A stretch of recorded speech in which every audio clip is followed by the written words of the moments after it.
陆启舟被绑架的照片发来时，我挺着8个月的孕肚，提刀就走。可当我浑身是血，捂着肚子杀到最后一扇门前时，却听见里面传来哄笑声。还有10分钟赌约就结束了。你确定宋妍大着肚子能杀到这里？要不然还是让这个妹妹给我磕个头。泼酒的事就算了，要是宋妍肚子里的孩子出了什么事，我可就成罪人了。只听见陆启舟冷冷的声音说道：怎么，你怕输？没有，只不过我听说这个孩子是你们好不容易得来的，为了这么个玩意让老婆犯险，你就没想过出了问题怎么办？闭嘴，他不是玩意，他是我最珍贵的人。孩子没了可以再要，我不允许任何人伤害他。况且这个赌我赢定了，宋妍一定会来。我死死地握紧手里的刀，血腥味在口腔蔓延。原来我以为的绑架不过是陆启舟为了维护另一个女人的赌约，他竟为了他不顾我们8个月的孩子。陆启舟，你说过背叛的人会下地狱，我们就从输掉这个赌约开始。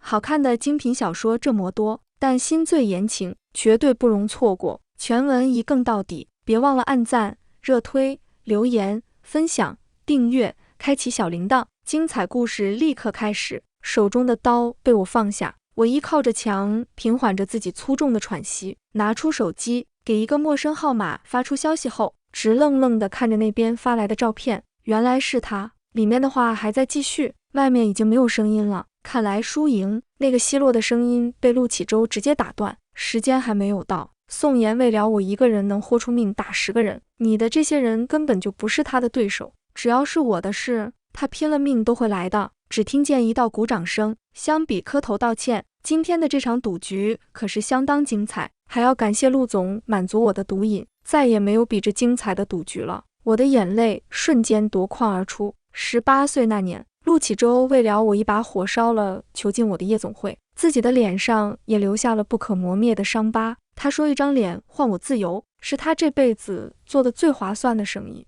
自那以后，他拼了命地往上爬，发誓要让我过上好日子。看着他越来越多的伤口，我也抛弃母亲临终的誓言，陪着他一路成为了让人闻风丧胆的宋总。我本以为我们会是最好的伙伴，最好的爱人，可谁知这段感情的保质期竟然只有短短10年。陆启舟，我爱你时可以为了你不顾一切，可现在我们走到头了。19876，门内得意的倒数打断了我的思绪。这10分钟是那么长又那么短。我缓缓站起身来，在倒数铃的那刻，猛地推开了大门。一瞬间，所有的眼睛都落到了我身上。我忽略陆启舟惊喜的眼神，径直走到了在场唯一的那个女人面前，薅住她的头发，一巴掌狠狠地打在了她脸上。宋妍，你凭什么打我？屋里人都震惊地看着我，只有林之夏捂着脸，满脸委屈。我佯装生气，内心却异常平静地说：你这助理怎么当的？老板被绑架，你却毫发无损站着，我不打你打谁？说完，示意身后的人上前，给他点教训，教教他怎么做个好助理。林之夏是陆启舟重金挖来的助理，他说生意得有人管理，打打杀杀不长久，要让我和孩子没有后顾之忧。可没想到，短短8个月，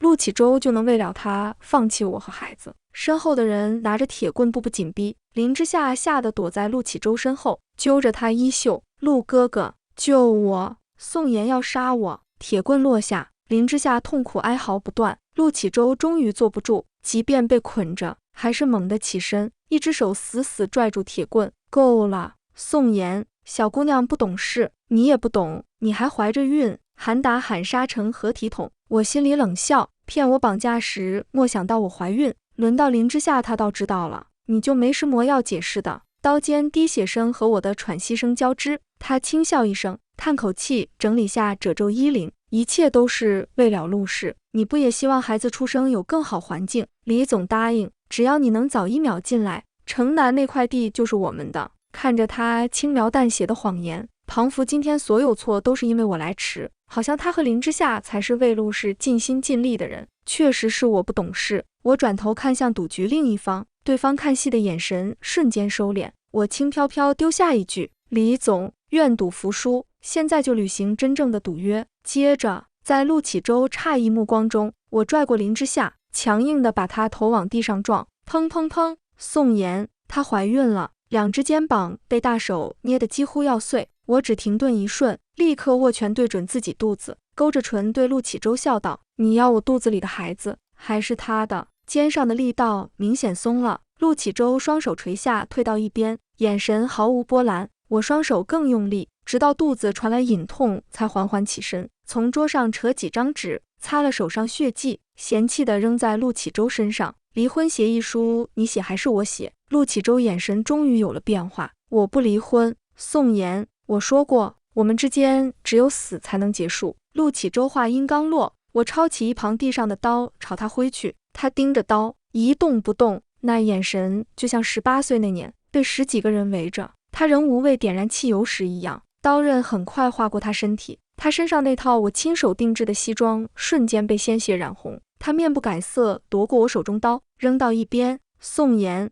一条人命换你消气，够了。林之夏下身满是鲜血，孩子没了。看着陆启周抱着林之夏离开的背影，我默默说道：陆启周，不是一条，是2条。我在医院住了整整7天。陆启周和林之夏仿佛人间蒸发，趁着空闲，我第一次联系了那个我最不想见的人。我要你安插在陆启周身边的所有人。出院当晚，我正收拾着第2天葬礼要用的东西，陆启周突然推门进来，看到拿着书的我，他有些愣住。从怀孕起，他就买了鸡大箱书，每天坚持给孩子读书，只因为我的京都大学录取通知书在那场大火中烧毁了。他说这孩子一定能弥补我当初的遗憾。我感觉到男人进门的脚步声都放轻了，一声长叹后，他夺过我手中书，把一张检查单扔到我面前。宋妍，你满意了？子宫摘除几个大字格外刺眼。他那么年轻，先是被你打，又被逼着磕头，现在连做母亲的权利都没了。宋妍，你真狠。我狠。陆启周，你让我去救你的时候，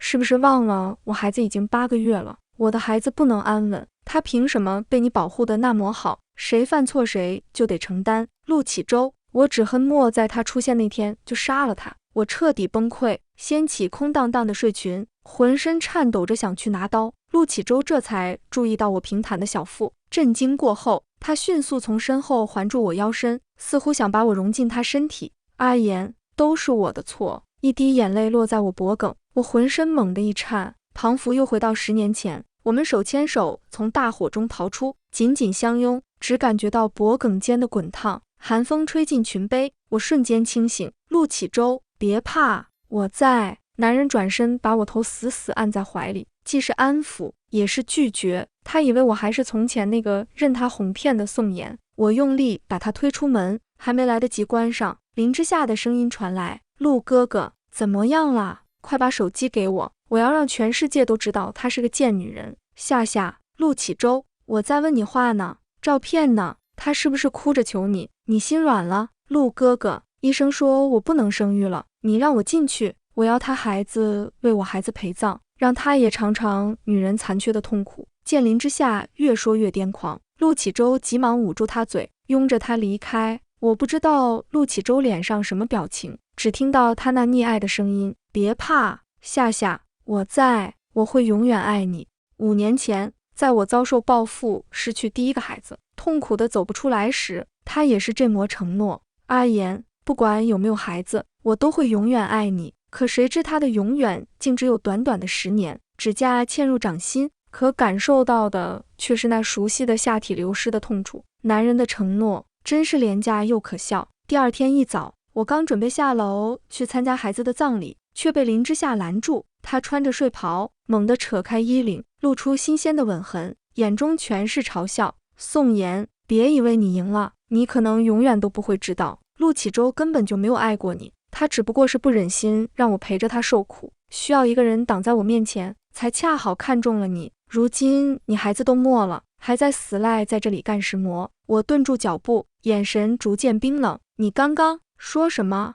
我说你不过是我的一个替身。说到替身2个字，林之夏故意加重了声音，脸上的满是讥讽后的得意。我只怔愣了一瞬，就看到林之夏面目狰狞地从身后拿出匕首朝我冲过来。宋妍，你赔我孩子的命来，去死吧！陆启周在后面紧追，可终究是慢了一步。躲闪间，林之夏自己收不住脚滚下楼梯，那把匕首就明晃晃地掉在台阶上。我几步上前，拿起匕首就朝着林之夏冲了过去。等陆启舟追上的时候，匕首已经割破了林之夏的脖子。陆启舟面色冷峻，立刻就挡在了林之夏面前，他的眼底满是复杂。宋妍，到此为止了。陆启舟，他说我是你们的替身，你说我到底是不是？陆启舟被我的这句话慌了神，趁此机会，我拿起匕首又朝着林之夏的胸口刺去，手腕被狠狠地捏住，我不顾碎裂，咬牙向下。伴随着一声尖叫，那匕首终究是进入了林之夏的胸口。我还来不及拔出匕首，就被一只脚狠狠踢翻，已经碎裂的腕骨被皮鞋死死踩在脚下。我痛得在地上冷抽泣。宋妍，我们离婚，真是可笑！明明只有死才离婚的他，现在却为了林之夏轻而易举答应。离婚协议书被随意地甩在我的身上。随后陆启舟就要带着林之夏离开，可却被他拒绝。他强撑着身子站在我的面前，打火机丢下，火焰很快烧在了要送去殡仪馆的东西上，有我和陆启舟一起给孩子读过的书，有我们一起挑选的玩具。我想要抢回它们，却被内心对火焰的恐惧死死钉在地上。他靠在陆启舟的怀里，对我放声讥笑。宋妍，10年前的那场火就该烧死你的。而陆启舟就这么看着，无尽的恨意涌上心头。我突然趴在地上大笑出声。陆启舟，我还没见到你下地狱，又怎么能轻易离开？这10年我的刀口都是对着别人，现在该让你体会下我的刀了。今天你们谁也别想走。我的话音刚落，别墅的大门砰的一声关上。给我打开！陆启舟击脚踢在门上，脸瞬间就冷了下来。宋妍，提出离婚的人是你，现在我同意了，你还想怎样？你真的想死吗？他一边怒斥我，一边抱紧了林之夏，脸上的伤疤非但没有让他显得可怖，保护者的姿势反而增加了帅气。我缓缓站起身，果断撕碎离婚协议书。陆启舟，你说过我们之间只有死亡才会结束，你和林之夏不死，我怎么能离婚？陆启舟的嘴角发出一抹嘲讽。宋妍，你真以为关上门就能赢我了？就靠你拉拢的这2个人。今天的事我不想和你计较，之夏需要去医院，赶紧把门打开。我说过，今天谁也别想离开。闻言，陆启舟脸上寒光一闪。宋妍，这是你逼我的。他抬手一挥，别墅里突然出现了几十号人，杀了他。可陆启舟的话音落了很久，在场的人却一动不动。他双眼赤红，对着领头人又重复了一句：杀了他。今天谁要是敢不动手，就是我陆启舟的敌人。可回应他的是几十支转向他的枪管。没有大小姐的命令，谁也不能出去。大小姐？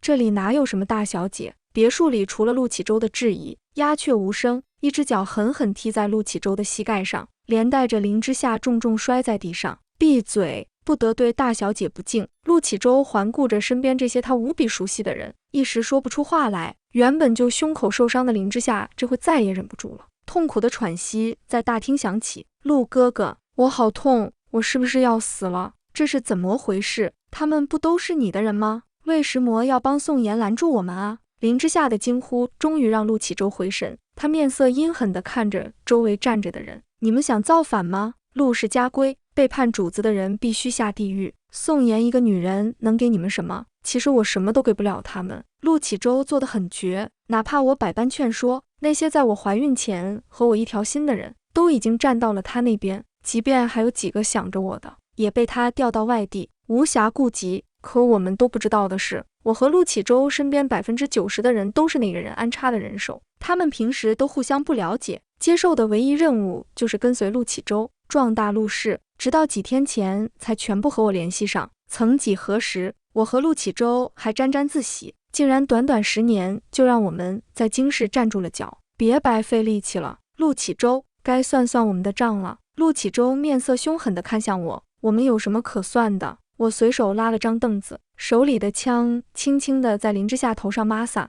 第一笔账，我宋妍绝不做谁的替身，除非那个人是死人。林之夏紧咬嘴唇，转过头死也不敢发出一点声音。陆启舟用力将他往怀里塞，连他胸口的血液流失得更快了都不知道。他的另一只手拂过额头，原本被刘海挡住的伤疤明晃晃地露了出来。宋妍，你要闹到什么时候？这10年我对你怎么样，你心里不清楚吗？谁能为替身做到这个地步？一切不过是之下胡乱气你，即便内心早已千疮百孔，听到他的谎言我还是很难过。陆启舟从不知道说谎话时他的眨眼的次数是固定的，刚刚他恰好就是3次。我一枪砸在他的头上，直接将林之夏扯了出来，用手捏住他的胸口的伤。我最讨厌说假话的人，只要你证明你说的是真的，我就立刻送你去医院，你死还是他死，你自己选。因为失血过多，林之夏面色完全苍白，听见我的话，他的眼神颤颤巍巍在陆启舟身上流转。陆启舟仍旧挺着背，可他捏紧的拳头还是透露出了紧张。距离葬礼开始只剩1个小时，我没时间陪这对狗男女浪费。枪管移到了林之夏的额头，只见冷汗流出。如果你选不出来，那我就只能成全你们了。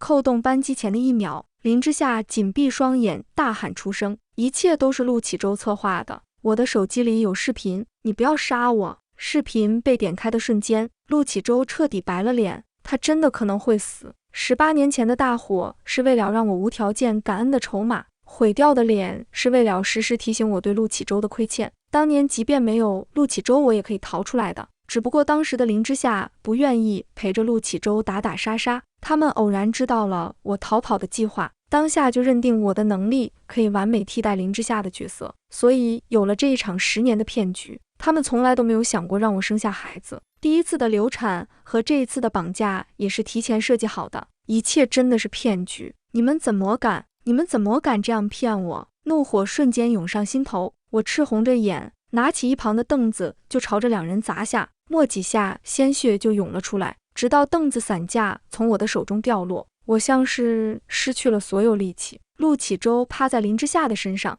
只能无助的双手掩住头。我嗤笑一声，索性拿出枪，对着2人，去死吧！听见我的吼声，陆启舟连忙身体一滚，将躲过。这一次他也不顾林之夏在身下，爬起身从口袋里拿出一个平安符。阿言，你还记得这个吗？你说过一命还一命，他会保护我一辈子的，你要违背自己的诺言吗？当年我跟陆启舟遭人暗算，他毫不犹豫挡在我身前，连中10几刀，昏迷不醒。我想尽办法都救不了他，最后把脖子上的平安符给他戴上。神奇的是，平安符刚放他手里，他就睁眼了。我当时说，这东西就是我的命，只要他需要，我一定会还给他。哪晓得，这时候他竟想用它换条命。陆启舟见我半天莫动手，以为平安符起作用了，他讨好的把平安符递到我手上。阿言，物归原主，我们好聚好散，就让他护你一辈子。我轻轻捏起平安符，转手就丢进火里。陆启舟瞪大双眼，冲我怒吼，你居然毁了他！陆启舟，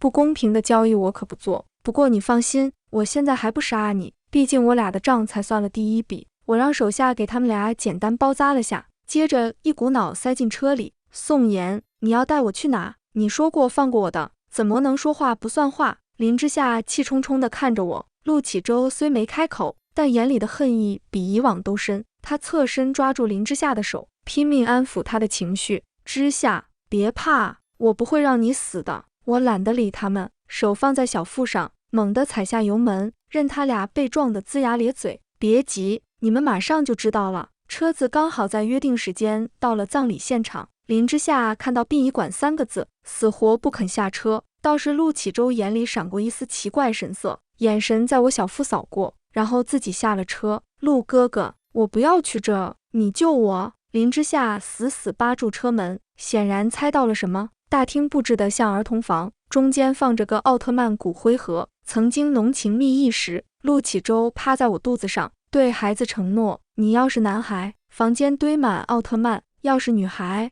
就有数不清的芭比娃娃。想到这，我眼睛湿润，对陆启舟和林之夏的恨意又添几分。陆启舟跪着走进大厅，那抽动的背影活脱脱一副好父亲模样。孩子，是爸爸对不起你。他边念叨边朝中间的骨灰盒伸手，就在要碰到时，我一脚把他踢开。他这副样子不仅莫让我解气，反而让我觉得恶心。别用你的脏手碰他。这次陆启舟莫发火，反而几步爬起来向我求情。阿言，他也是我的孩子，是我对不起他，你就让我送他最后一程吧。我从没见过这样的陆启舟，以前他很厉又强悍，从没这般脆弱后悔过。可惜后悔最没用，我给孩子办了最隆重的道场，超度的每句佛经都伴着陆启舟和林之夏的磕头声，整整999下。我的孩子不能孤单离开，他那么小，肯定怕黑。就在我要把他俩丢进土坑时，林之夏不知何时挣脱了束缚。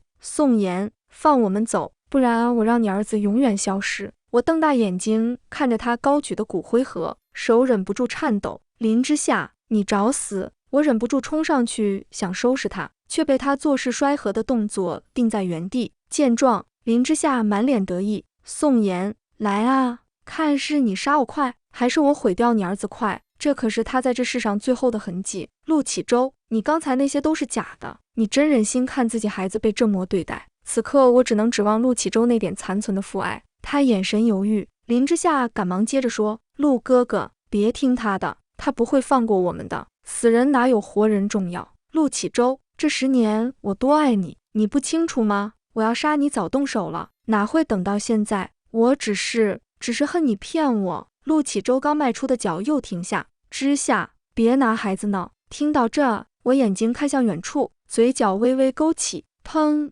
林之夏软软倒下，他不敢置信地看向胸口的枪眼。陆哥哥，救我！骨灰盒被我稳稳接住。陆启舟绝望地看着我。宋妍，你杀了他。我冷淡回应。哦，杀就杀了，可惜你报不了仇啊！陆启舟发疯似的大喊。随着人影走近，一个大家都熟悉的面孔出现。莫哥好！整齐的问候声让这位老人更显威严。所有人都等着莫哥下一步指令，只有陆启舟抱着林之夏的尸体笑出声。难怪你能策反这么多人，原来是傍上他了。宋妍，你也不看看他多大年纪，都能当你爸了，你真让人恶心。我没想到这时候陆启舟还诋毁我，难道在他心里我一直是这种人？我刚想动手，有人比我更快。砰！又是一声枪响，陆启舟抱着林之夏的右手无力垂下。聒噪！尽管陆启舟双眼通红，却也不敢乱动。等所有仪式结束，最后一捧土填上，一个平板电脑扔到陆启舟面前。蠢货，自己打开看看。随着视频播放，传来阵阵呻吟声，女生始终是同一个，男生却各不相同。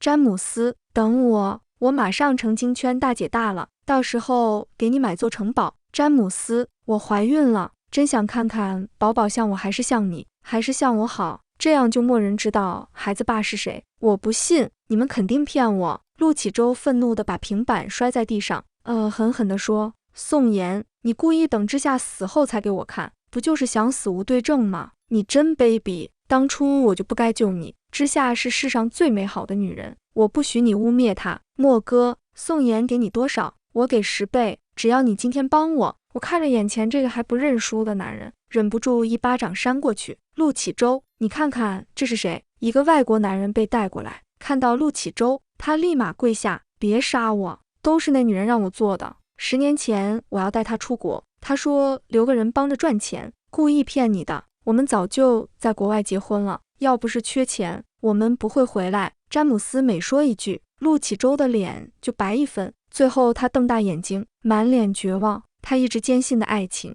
原来10年前就变味了。他不敢相信林之夏从来没爱过他。他疯狂摇晃林之夏的尸体，像疯了一样。林之夏，你起来，你告诉我这都不是真的。可惜他这辈子再恨也等不到回应了。突然他像是想到什么，几步冲过来，抓住我握枪的手，对准自己额头。宋妍，对不起，你杀了我吧，杀了我，是我对不起你，对不起我们的孩子。一个为了别的女人骗我10年的男人，居然背后也被另一个男人骗了10年。看着他这样，我突然不想他死了。没什么比活着却无法赎罪更痛苦。我转身跟莫哥说了几句，就带人准备离开。陆启舟见我要走，想阻拦，却被几脚踢翻在地。他瘫在地上哭喊，完全没了往日老大的威风。宋妍，你别走，你还没杀我，怎么能走？我是骗了你，但我真的爱过你。这次我头也不回地上了车。随着车越开越远，所有声音都消失了，就像我对陆启舟的爱恨一样。妍妍，你还好吗？莫哥小心翼翼地问我。爸，我很好，从来没这么好过。这声爸让这位在道上混了几10年的男人瞬间老泪纵横。陆启舟只知道我从小没爸，妈妈去世后就没亲人了，他不知道我消失几十年的爸爸才是这个圈子最顶层的人物。他和我妈的故事很老套，乖乖女爱上小混混，分手后才发现有了我。他一直以为我们过得好，哪知道分手后不到1个月，宋家就破产了。我跟着陆启周进这个圈子后才被他找到，但我当时恨他，不愿接受他任何东西，所以一直没告诉陆启周。没想到这反倒给自己留了条后路。我从陆家收拾好东西，就登上私人飞机。虽然仇都报了，可我不想再待这儿。在 A 国安顿好后，我爸的管家突然匆忙来到别墅，陆启周把所有资产都转到我名下，然后吞枪自杀了。大小姐，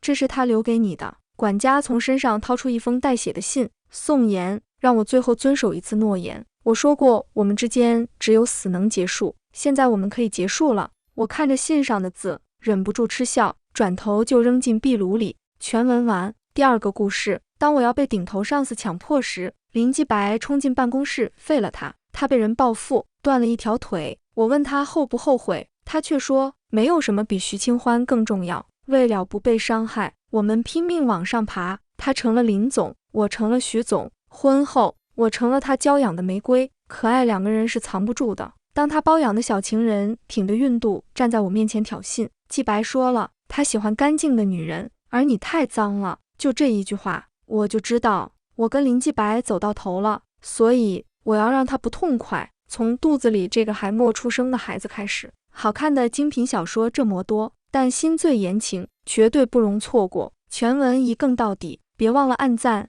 热推、留言、分享、订阅，开启小铃铛。精彩故事立刻开始。我下手很痛快，快到这个女孩都没有反应过来。她捂着肚子，不可置信地看着我，鲜血从腿间流出。你疯了吗？你弄死了继白的孩子，他不会放过你的。你根本就不知道他有多爱我。惨白的小脸真是惹人怜惜，可惜我是个心狠的。我挥了挥手，保镖又朝他肚子上挥了一拳，这下他连叫都叫不出声了。送他去医院，可别出了人命。我冷漠着看着他，就像是看着一个死人。回了家，我就砸了能看到的一切。等林继白接到管家通知回到家的时候，看到的就是一片狼藉。他冷静地看着我将他上个月刚买回来的花瓶砸个粉碎。你跟那个女人断了。我喘着粗气，见我不动了，他才慢条斯理抽了根烟。她就是个小女孩，就爱闹点小脾气，影响不了你的位置。你永远是我的林太太。宠溺的语气仿佛在告诉我他有多在意她。就这么若无其事的在我这个陪他走过10年的风雨的妻子面前，我笑了，在他疑惑的眼神中给他看了一张照片。小三就是小三，闹到正主面前，给个教训也是应该的，你说是吧？暴力所致流产的字眼刺激到了林继白，多年不动声色的他猛地掐住了我的脖子。徐清欢，他只是个孩子，你为什么要下这么重的手？上一次他这么情绪失控，还是在我被上司扒光衣服强迫的时候，他废了那个禽兽上司。看他失控的神情，我心里越发痛快，因为她怀孕了，脖子上的力道越发的重。恍惚间我听见咯吱的声音，爸爸。儿子的声音唤回了他的理智，他手上的力道松了松，我察觉到这个机会，对着他的胸口踹了一脚。徐清欢，他捂着胸口，不敢置信地看着我，你真是死性不改。我吩咐佣人把儿子抱回房间，我拿出离婚协议书，签字吧。林继白却看也莫看就撕碎了。我说过，你一辈子都是我的林太太，差一天都不行。他无奈道，微微不会跟你争的，你何必这么计较？这一次就算了，我会帮你赔罪的。说完他就大步离开，去陪陈薇薇了，完全没听见我最后说出的话。林继白所谓的赔罪，就是把陈薇薇接到隔壁别墅住。陈薇薇面色红润，得意洋洋地指挥着人搬家具。看到我，她挑衅的一笑，徐小姐，我说喜欢你家的布置，继白就请人设计了一模一样的布局，就连儿童房都是一样的哦。这时林继白从屋里出来，看到我，表情有点不自然，但还是立刻把陈薇薇护在身后，说，薇薇喜欢这里的房子，你们又不住一块，不会互相打扰的。看着他坚定护着陈薇薇的样子，说不难过那是假的。林继白突然语气放缓，清欢，上次你伤了薇薇，你给她道个歉，以后你们俩好好相处。我简直无语，他脑子到底在想什么？妻子怎么可能跟小三和睦相处？见我默按他想的那样低声下气道歉，林继白眼中闪过一丝不悦，清欢，我给你台阶你就下，要不是我拦着，你现在早进警察局了。呵，他想送我进去，也得有证据才行啊。监控都被我删得干干净净，要不是今天还有更重要的事，我非得让他知道我徐清欢不是好惹的。妈妈，儿子乖巧的声音从身后传来，他抱着小熊玩偶，安安静静地站在那等我。我顿时表情柔和下来，可没想到陈薇薇居然直接蹲到儿子面前。我想上去阻拦，却被林继白拦住。你就是平安吧？听说你从小就体弱多病，你知道为什么你身体弱吗？因为你妈怀你的时候，还在外面跟好多男人不清不楚，玩得太过分，才导致你早产，都是你妈造孽，也不知道你还能活多久。我就不一样，我洁身自好，肯定能给继白生个健康的孩子。陈薇薇假装惋惜地叹了口气，刚想转头朝我炫耀，就被我一巴掌扇倒在地。旁边的助理赶紧捂住儿子眼睛，把他抱走。陈薇薇捂着脸尖，叫着要扑上来，我揪住她头发，又是一巴掌扇上去。你怎么敢？你怎么敢在我儿子面前说这种话？我气得浑身发抖。继白，救我！陈薇薇大喊。震惊的林继白回过神，立刻挡在我身前，抓住我的手，低吼：够了，薇薇说的也没错，要不是你怀孕还在外面跟男人乱来，平安身体怎么会不好？这都是你的报应。即便早就知道这个男人无情，可听到这话，我的心还是像被狠狠刺了一下。当初平安7个月早产的时候，我和林继白创建的公司资金链断裂，面临破产危机，是我在他准备放弃后，挺着个大肚子四处求人投资，好不容易拉到投资，可孩子却因为我劳累过度早产了。我明明是为了公司，为了这个家，才导致平安早产体弱，他们却把我的努力说得这么不堪。林继白根本就不关心我的痛苦，还说你看看你现在跟个疯子一样。陈薇薇在他身后叫嚣：继白，你打他，我要让他后悔打我。就在我准备不顾一切跟他们拼个你死我活的时候，助理焦急地抱着儿子出来：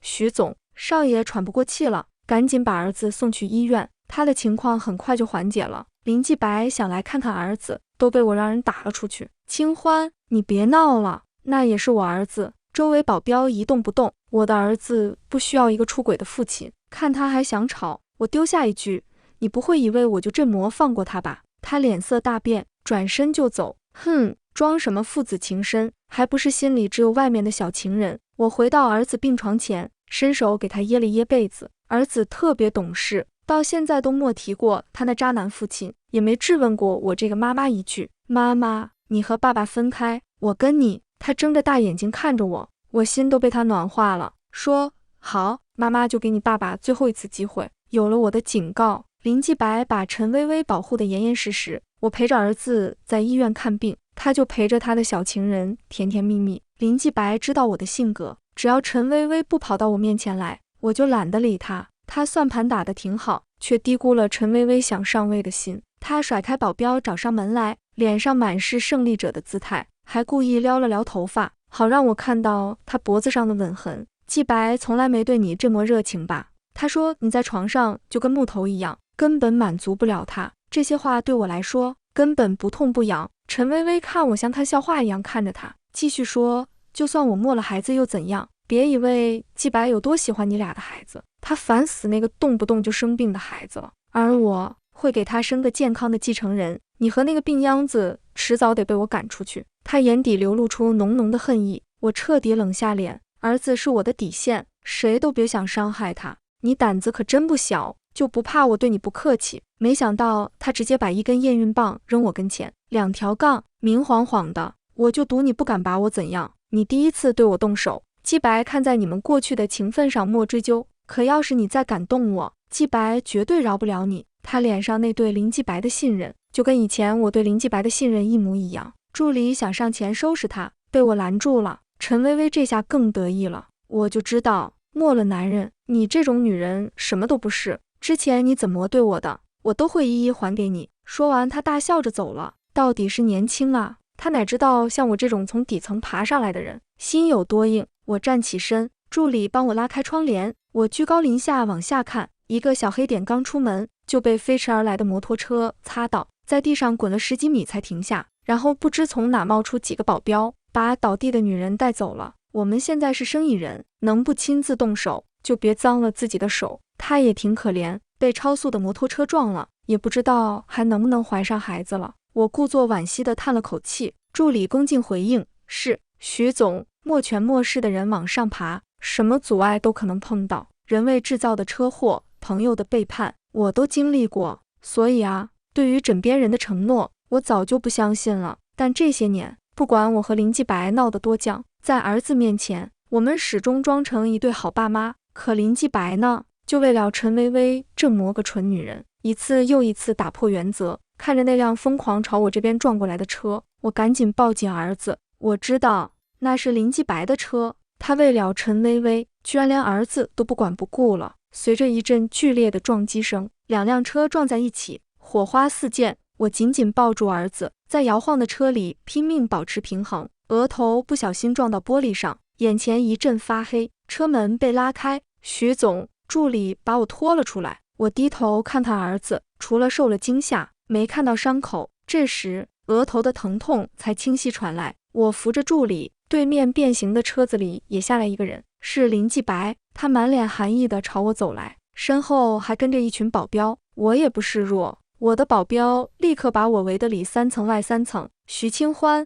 我警告过你，别再动他，你真以为我不敢拿你怎么样？他在离我5米远的地方停下，咬牙切齿的，那眼神像是要杀了我。你知不知道他当不了母亲了？你怎么这么狠？听到这话，我反倒笑了。林总可别乱说，他自己出的车祸，跟我这个清清白白的生意人有什么关系？我特意在清清白白上加重语气。他不屑地瞥我一眼，你以为我不清楚是你干的？这么多年了，还是一副打打杀杀的样子。当年那个善良的你去哪了？提到当年，我和他的神情都有些恍惚，真是兰因絮果，往事不堪回首啊。继白，陈薇薇从车上下来，一下扑到林继白身上，我要他死。继白，我当不了母亲了，你得为我们的孩子报仇啊！他哭的那叫一个狼狈。林继白则耐心地安慰他，我就站在一旁，感觉自己像个阻碍他们这对真爱在一起的恶人。陈薇薇想朝我冲过来，被林继白死死抱住。我故意刺激他，那可怎么办？他不肯跟我离婚，就算你生下孩子，也只能是私生子哦。谁让你要当小三呢？我语气里满是鄙夷。陈薇薇被我一击，下身又流出血来。林继白，你要是不杀了他，我就死给你看。他掏出一把水果刀，架在自己脖子上。原本镇定的林继白一下子慌了，伸手就去抓那锋利的刀刃，哪怕手被割破，也要给心爱的女人一个拥抱。把刀放下，我会给你个交代的。说着，他在离婚协议上签了字，扔给我。你本来能一直当我的林太太，全被你自己做没了。我必须给他一个名分，这是我们欠他的。说完，他抱着陈薇薇就走，到现在都没关心过我的伤口，也没看一眼我们的孩子。助理翻开财产分配那页给我看，我摇摇头。他既然不想净身出户，那就别怪我不客气，就当他丧偶吧。其实林继白出轨的事，我早就知道。经历了这么多风风雨雨，人心易变，这是千古不变的道理。离婚是小事，财产分配才是关键。之前那份他看都不看的离婚协议，每一条都是要求他净身出户的。作为和他一起打拼到现在的公司第2大股东，我付出的可不少，我赚的一切自然是要留给儿子的，他的也一样。这就是我对陈薇薇怀孕反应那么大的原因。私生子也有继承权，小三的孩子别想跟我儿子争。林继白以为我为了儿子退居幕后，就会任由他拿捏，那他可太天真了。看在儿子的份上，我之前给了他体面，可他居然想用点钱就打发我，那我也就不用手下留情了。给顾总、陈总打电话，就说我请他们喝茶。我淡淡的吩咐道，儿子乖乖的让我牵着他走，爸爸是不是不要我们了？到底是小孩子，看到爸爸跟着别人走，心里还是难过。我蹲下身，给他擦眼泪，是我们不要他了。平安，属于你的东西，妈妈一件都不会让给别人，谁都别想抢走。我没在离婚协议上签字，林继白也不在乎，可能他觉得我除了认命，没别的办法。他忙着筹备和陈薇薇的婚礼，听说又是陈薇薇闹的，他要安全感。陈薇薇不知道从哪弄到我的电话，打过来跟我炫耀，你一直引以为傲的林太太位置，马上就是我的了。我劝你赶紧签字，别垂死挣扎了，没用的。还发了几张婚礼的图片给我，跟我当年和林继白结婚相比，简直天差地别。当年结婚连个像样的戒指都没有，结婚当天吃碗面就算是婚宴了。我一边感慨林继白为了小情人昏了头，一边给人发消息，我看不惯别人太得意，所以林继白和陈薇薇的婚礼我闯了进去，你还真是不死心啊。林继白正给陈薇薇戴戒指呢，看到我就说，我们走到离婚这一步，你有不可推卸的责任。他把出轨的锅往我身上甩，我像疯了一样上去就给了他一巴掌，趁他没反应过来，又给了陈薇薇一巴掌，把这个疯子感林继白话还没说完就停住了。我哭了，自从当年差点被人强迫后，不管遇到什么事我都没再哭过。林继白，是我陪你打拼了几十年，陪你吃了那么多苦，你怎么能这么对我？你为了这个小三，连我和儿子都不要了吗？林继白脸上似乎有点动容，可陈薇薇拉住了他，他得意地笑着，人老珠黄了，就该退位，在我和你之间，继白永远都会选我，这是他欠我的。说完，他当着我的面就和林继白吻了起来，吻的那叫一个激烈。林总，你现在是在跟小三结婚吗？林总，你知道你这是犯法的吗？林总，请问是什么原因让你出轨，抛弃陪伴多年的妻子呢？林总，一群记者扛着设备，对着这吻得难解难分的两人一顿猛拍，一个又一个问题，问得林继白头晕脑胀。而我呢，只要哭着，儿子再喊几声爸爸就够了。记者来得快，走得也快。林继白的保镖想抢走记者的设备，被我的人拦住了。记者们都安全离开了，我也不哭了。现场一片混乱，陈薇薇气得都要发疯了。林继白脸色阴沉，看不出来在想什么。你想干嘛？看你们不顺眼，来给你们找点麻烦。我踢了踢地上的椅子。陈薇薇看不惯我这么嚣张，她就想看我痛哭流涕的样子。这些年，继白都不想碰你，你知道吗？我和林继白的夫妻生活确实不多，毕竟大家都忙嘛。陈薇薇接着说，继白这条腿是为你瘸的，你很得意吧？我看向林继白的左腿，当年他为了保护我，被人报复，断了这条腿。平时走慢点，看不出来，走快了就很明显。就因为这条腿，我一直很愧疚，所以他希望我回归家庭时，我就放弃了事业，专心照顾孩子和他。可继白很后悔。陈薇薇盯着我的眼睛，一字一句地说，他跟我说，他后悔那天进去救你了，你被人摸光全身的样子，真的很恶心。10年前，上司借工作为由将我骗进办公室，待门一关，他就扑上来扯我的衣服，我拼命挣扎，成了他的兴奋剂。我衣服被脱光的时候，林继白撞开了门，当时情况很混乱，我趁机报了警。林继白一脚踢在他的下面，直接废了他。他因强奸未遂被抓了进去。林继白正当防卫没事，可要报复一个人太简单了。林继白被打断了一条腿，为了不再被人欺负，我和他拼命往上爬，这才有今天的成就。陈薇薇的话无疑是将过去的情分全部否决了。继白，你怎么跟我说来着？哦，谁知道那个男人除了摸是不是早就进去过了？他摇晃着林继白的手撒娇。林继白没有否认，他深深看了我一眼道，我去救你的时候，你身上什么都没有，他赤裸着身体跟你贴得那么近。我问他的时候，他也说你的味道很好。原来我跟他的裂痕早在他来救我的时候就有了。他后悔为了救一个不干净的女人而瘸了腿，我成了他的雨点。我挺直腰板，不想让人看出我的脆弱。我本来想给你留几分面子的。林继白闭上眼睛，可是你不该来打扰我和薇薇的婚礼。他残忍地开口，你每次说是去跟男人谈生意，其实是跟人上床了吧？不然我谈不下的生意，你胃食膜就能谈下来，还不是枕头风？徐清欢，你真脏！我踉跄后退几步，千疮百孔的心再一次被刺伤。林继白，你说这话的时候有没有良心？创业的时候，他心比天高，很多时候不肯放下面子，是我在酒桌上一杯杯拼下来单子，才造就他如今的地位。过河拆桥，翻脸不认人，倒是学得很好。我重新站直身体。陈薇薇笑得诡异，像是有一个大秘密迫不及待说出口。徐清欢，你知不知道我是谁？林继白猛地呵斥他，闭嘴！他却不管不顾。我姓陈。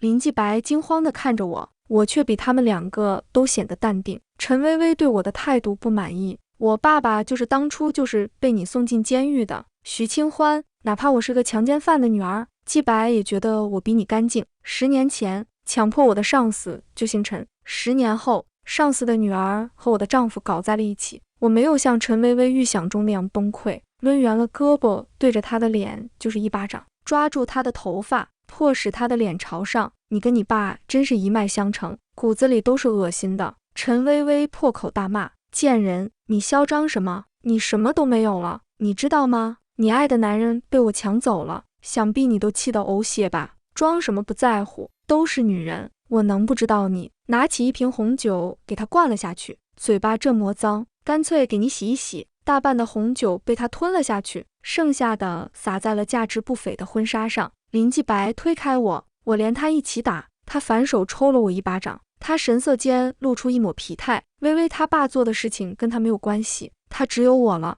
这都是我们欠他的。我看了看自己刚做的指甲，只恨没有做加长版的，冷声开口，你是指他爸出狱后因为不行把他妈打死后自杀的事情？林继白，你脑子进水了？什么叫我欠他的？我就该脱光衣服任他爸摆弄，他不去怪他爸犯罪，反而怪我报警，你们两个贱人真是天生一对。林继白迟疑地看向我，你知道他的身份？我早就知道了，在这个女人爬上林继白的床后，第二天他的身份资料就摆在了我的桌上。说实话，那一刻我是无比恶心的，两个人都很恶心，一个知道对方的身份，一个为了报复我爬上自己仇人的床。我没说话，林继白熟悉我，从我的表情中得到了答案。我以为你知道他的身份会不顾一切让他消失在京都的。他眼神复杂地看着我，可你为什么后面又对他下手？刚开始没有动手，后面动手的可能性就不高，因为她怀孕了。这个答案我很早就给了他，见他还是不明白，我索性把所有都摊开说，公司是我儿子的，谁都不能抢，尤其是私生子。林继白皱着眉反驳，那是我儿子，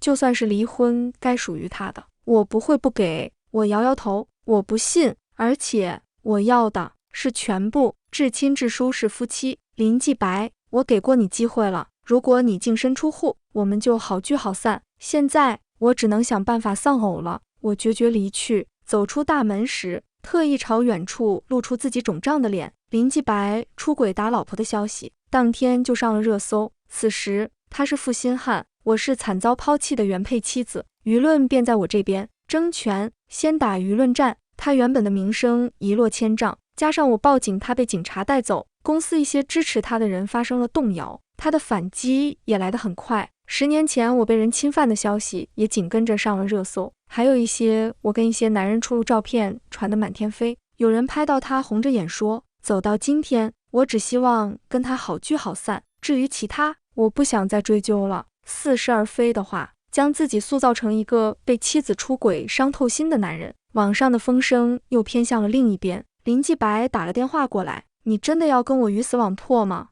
我直接挂断了电话，都到了这个地步，和解是没有用的，在公司我们斗得人心惶惶。林继白没想到我退居幕后那么久还有这么多人支持我，真是小看你了。我说你为什么不肯交出股份，就在等这一天了，是吧？他扫了一眼站在我身后的人，你别得意太早，鹿死谁手还不一定。明面上我确实不占优势，这些年公司扩张，我的股份被稀释了不少，高层也大换血，不再是老朋友们，被林继白一手提拔的人不在少数，在公司里斗是我比不过他的。可若是有外力相助呢？林继白被举报挪用公款，举报人正是他最爱的小情人陈薇薇。林继白被请去喝茶的时候，还是不可置信地看着陈薇薇，那笔公款是用在了他们的婚礼上。陈薇薇为我刺出了最关键的一刀，公司不需要一个有雨点的总裁，痛打落水狗。落井下石，我当即召开董事会，罢免林继白的相关职位，由我执行代理总裁职责，同时发布公告，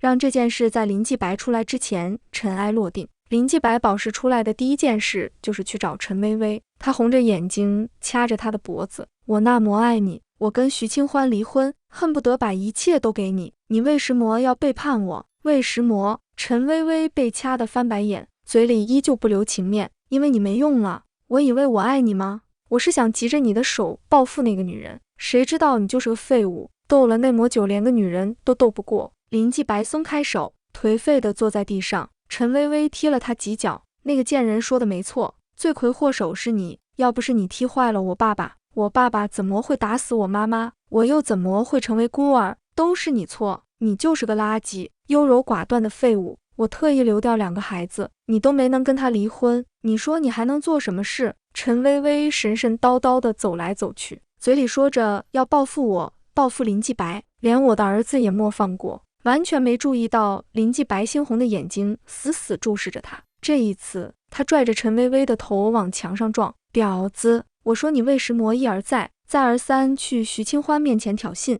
原来是你算计好的，你去死吧！陈薇薇挣扎2下就没了动静，杀了陈薇薇后，林继白坐在地上没了动作。没过多久，警察破门铐住他，我这才从客房里出来。林继白心如死水般看着我，一句话都莫说。杀人是要坐牢的。我寄过去的要求净身出户的离婚协议书，他很痛快签字了。没过几天，他就死在了监狱里，而我早就不在乎他了。新的生活已经开始了。2本放一起看，爽感像直接把卡尔的八卦版灌进静脉。第1本从假绑架真赌局开场，男主护着别人，还把女主当替身，我整个人原地开启垃圾话模式。葬礼999个磕头那段直接情绪暴击，平安符一把火送走，莫哥压阵，既爽又阴郁，报仇戏份一刀一刀下去，真的有够很有够瘾。第2本更像卡尔恐怖情人实录，小三孕肚挑衅，